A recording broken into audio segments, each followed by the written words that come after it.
The 2026 Grammy nominations have been announced, and for a closer look at who's being recognized and who was snubbed, we are joined live by Eric Alper, publicist and music commentator. Eric, happy Friday. Thanks so much for your time tonight.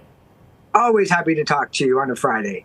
Awesome. Well, let's start with the Canadians first, starting with Justin Bieber. We were just chatting a moment ago talking about his album's Swag and how for some of us it brings back our best childhood memories with his R&B sound back. And he's picking up 4 nominations for that. So can you talk about the year Bieber has had and what these 4 nominations mean for him?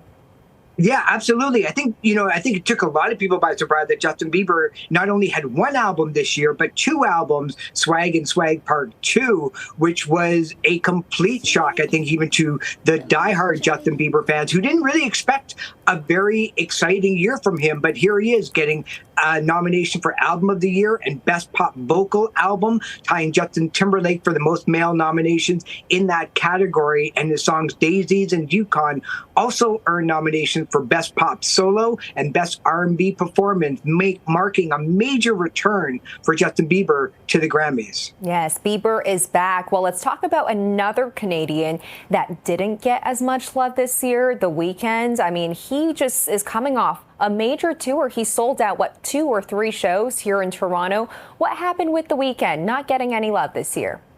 Yeah, the story is kind of pretty well known that The Weeknd didn't want to submit anything to the Grammy Awards. He thought that they might have been a little bit passé. But not only did he have another breakout year, which is kind of the norm for The Weeknd, but his song Timeless from the album Hurry Up Tomorrow that could have been nominated, that crossed the billion stream mark on Spotify, becoming his 28th song to cross the billion stream mark. His record label also took out For Your Consideration ads on his behalf with his permission. So he was kind of all in to accepting a Grammy nomination had it bestowed him. But no, the Grammy Awards shut him out completely. And the thought is maybe there's still a little bit of bad blood between the Grammys and The Weeknd. Certainly no slight to The Weeknd, but maybe he has to warm up a little bit more to the Grammys organization. Okay, so maybe next year. Well, let's talk about some of the heavy hitters. We have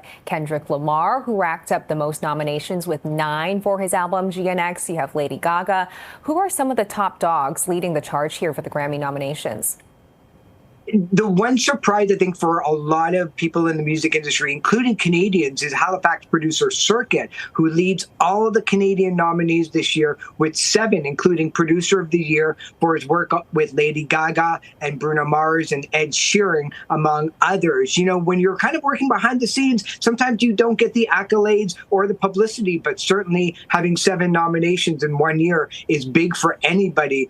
Also, Drake reappears on the nominee list this year with Party Next Door for the best melodic rap performance, and The Weeknd, of course, gets shut out again. So realistically, Canadians are doing pretty well. Tate McRae from Calgary, Alberta, gets her first Grammy nomination in the Best Dance Pop Recording, and there's a lot of TikTokers this year as well. So it seems like the Grammys are kind of catching up to 2025. Yeah, diversifying, and obviously getting a Grammy nod is a milestone for any artist. Are there any rising stars that we should be keeping an eye on? Yeah, there's one in particular, Vancouver songwriter Tobias Jesso Jr. He returns with another Songwriter of the Year nomination. While there's a metal band out of Victoria called Spirit Box, they continue their Grammy streak with a 3rd consecutive Best Metal Album of the Year category. So yeah, there's certainly a lot to go after, certainly for this year, but also too, really funny, in a way that's kind of bizarre, is that the Grammys have the visual excellence category. This is kind of the best album cover of the year. This is the first time that they've done this in forever. And in a world where everything is like 1 inch by 1 inch on your phone, it's so good to know that the Grammys have put the focus on what the album looks like rather than sounds like. So I love that category that they're having this year. Oh, that's amazing. I just remember back in the day, we would print out posters, have them up on our walls. So it's nice that they're getting some love for that, too. Well, Eric Alper, music commentator, thanks so much for your time today. We appreciate it. Thank you so much for having me. We'll talk soon. Thank you. And of course, you can watch the Grammys. That is happening on February 1st.